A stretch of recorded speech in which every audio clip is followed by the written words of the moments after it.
Is there any unique way to love your partner properly? Personally, I think there are like two unique ways. In fact, I say there are two special ways to love your partner properly. Okay. Yes. And number two is the most critical one. As always. Yes. Number one, love your partner the way they want to be loved, not the way you want to love them. Oh, so what do you mean by that? It sounds confusing. Yeah. See, some people's love language is act of service. Okay. So if your own is word of affirmation and you think, oh, you can always tell them, oh, you're beautiful, you are kind and all of that, and you think they will feel loved, it's a very big lie. Wow. So you need to understand your partner love language before you start showing them love. Okay. And that is why it is so important that you have the discussion in the beginning of the relationship. Yeah. So you need to ask your partner what actually makes them feel loved. Yeah. Yeah? Like, what are the things that make you feel loved? Okay. And your partner might be, oh, it is act of service.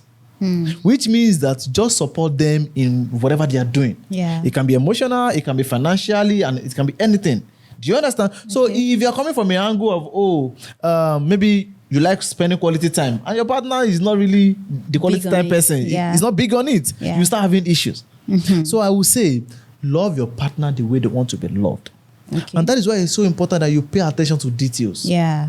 Because if you are selfless, if you pay attention to details, you understand that there are some things that your partner actually love. There's a way that they feel when you do some things for them. Yeah. And from that, you can continue doing that thing over time. Okay. In the process of your partner wanting you to love them in the way that they want to be loved, don't you think it might come off as your partner being controlling, in the sense that you do something for them like in a very modest way, but it's not really getting to their feeling, and they keep on saying, you should have done it this way, done it that way. I feel like sometimes for a man, they might feel like, I've done enough. Like, what do you actually want? Are you trying to control me? So that is why I tell couples, see, before you get into relationship, have solid discussions. Okay. Know what your partner like. Know what they don't like. Because if you have all this kind of discussion, it will save you from all this stress. Okay. Do you understand? Because that is why communication is so important. Be open about whatever you like and what you don't like. Okay.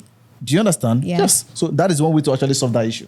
But sometimes people change. I mean, even in a relationship, it gets mature. Probably she used to be in a certain way, and all of a sudden, some people's love language actually changes. Yeah, so in that case now, are you saying the guy, if you guys probably did not talk about it in the early stage, are you saying someone is at fault or something? Okay, so for me, I believe that people evolve. Okay. Do you understand? And as you evolve, two of you grow together, especially if you are both young and all of that, because whatever you like in the last 10 years is not the same thing you like now. Exactly. And that is why I tell people that grow together. Yeah. And pay attention to whatever your partner is doing. Okay. Because it is when you care less, you stop noticing things that your partner like. Yeah, true. Do you understand? But if you care more, you start, okay, I think she likes this better. I think he likes this better. And from there, two of you will grow together and you're able to resolve most of your problem in the relationship. Okay. Yeah, however, I feel like sometimes when you try to communicate to your partner what you actually want, they might think you're trying to change them. And for me, I just feel like people should just adjust. But for some people, they feel like you're trying to change them. So what do you think about that? Okay. See, I always tell couple this, in fact, people this. Yeah. How you say something is more important than what you're saying. Oh, true. If your partner do something for you, and then you don't like it, there is a way to, politely reject something or correct someone. Yeah. So let's say, for example, your partner buy you a gift and probably you don't like the gift. Yeah. Instead of saying, I don't like this gift, I don't like it. Okay. You can say things like, oh, very nice. But I would have appreciated that you buy me something else. Oh, really? Do you understand? So you are indirectly saying, this is not my thing, but I would have preferred this. So next time your partner will know how to actually, know what next to do. Yeah. But if you say, I don't like it, before you know it, it will get escalated and your partner is angry, they don't even want to do anything again. So that's why I said, how you say something is more important than what you're saying. Yeah. So you have to be very careful. You have to, and that is why you have to pay attention to details. Some partners are very sensitive. Yeah. They pay attention. They'll be like, what does she mean? Exactly. Do you understand? So if you show appreciation and then you cannot correct them, okay, fine. I will prefer you get me this instead. I will prefer you get me this. Maybe next time, maybe get me this instead. Okay. Do you understand? And that is why I tell people, see, have open communication about whatever you want because it solves a lot of problems. For some people, it's physical touch.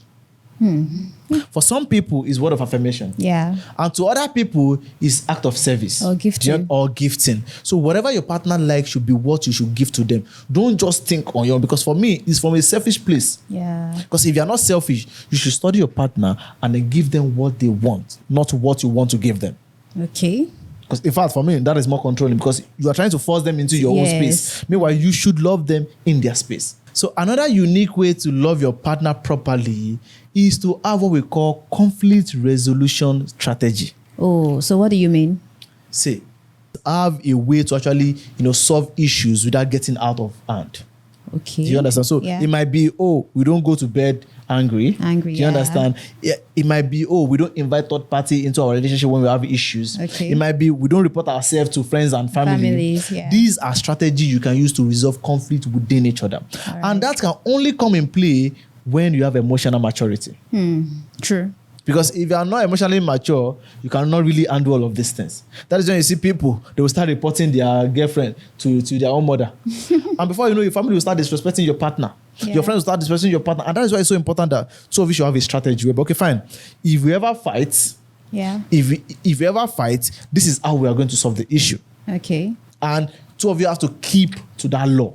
Because this also save you from silent treatment. Yeah. Because what really leads to silent treatment is when two people are fighting, couples are fighting, and nobody wants to apologize. Before you know it, I'm silent, you are silent. Yeah. And before you know it, there is already distance. And this can also lead to third party coming into the relationship and even destroying the relationship totally. Yeah, you're right. And that is why it's so important that you have conflict resolution strategy. Because this will help you avoid some issues are so tiny that if you're able to resolve it immediately, it will never get escalated. Do you understand? It won't get so big that it will not destroy the old relationship. Yeah, you mentioned something about being emotionally mature. So how do you know if your partner is emotionally mature? Okay. They are not scared to apologize. Oh. They are not scared to say, I'm sorry. Wow. They have empathy. Okay. Do you understand? They are not just thinking all for themselves. Yeah. When something happened, your partner will try to put he or herself in your shoes. True. This is when you know that somebody, and you can grow into the maturity. Okay. Do you understand? It's not like a talent or it's not like a spiritual gift. You can grow into it. You can learn it with time. Okay. And that is why it's so important that, date somebody or marry somebody that is teachable. Very important. Because if you are dating someone that is not teachable, that person will not grow. Yeah. If the person is not really emotionally mature before, they will never be in a lifetime. So this is someone that is teachable, someone that listens, someone that is open-minded. Yeah, that takes correction. Someone that takes correction. And again, I tell ladies or I tell guys, when you're talking to somebody and the person tells you that, I don't respect anybody, nobody can talk to me, run away. Because this kind of people, they don't listen to anybody and they will not listen to you. Wow. That is the trick. So this is someone that is emotionally mature, someone that respects people, someone that respects you. Yeah. And before you know it, you build something really wonderful. And someone that respects God. Yeah, someone that respects God. Yeah, because the fear of God is what? The beginning of wisdom. Do you understand? So for me, I would say, having an emotionally mature person is a necessity. Yeah, it is. Because it will save you from all this emotional stress and drama and all of that. And before you know it, you can build something solid with your relationship. True. And in your relationship, rather. Yeah, you're right. So for me, I would say love your partner the way they want to be loved, not the way you want to love them, and have conflict resolution strategy, because these two things will save you a lot of stress and drama in your relationship. Yeah, you're very right. I've learned a lot, and I hope you guys have sincerely picked one or two things from this. So if you're dating someone who is not emotionally mature, I know you can spot them out now. So if you have other things you want to add to this, please don't forget to drop it in the comment section. And then if you have any question, if you want to ask me any question, you can drop it in the comment section. And if you're looking for a way to, find the right partner and build a lasting relationship, I wrote a special book for you. Yeah. And the title is The Love Formula. You can go on my website, israelondare.com, and, place your order. And I think it's just very, very affordable. Yeah, it is. Very, very affordable. So just go there, place your order. I wrote all the strategies you need to actually get the right partner and build a lasting relationship. And if you have any other question, you can drop it in the comment section. I'll be there reading and replying. I think we also want to get to like 50,000 subscribers. Yeah, we do. So we are currently at 25. I know before June we should get to 50, and Yeah, before December definitely. 100. Thank you so much for watching. My name is Israel Onodari, And my name is Nayola. and see you next time. Yeah, bye.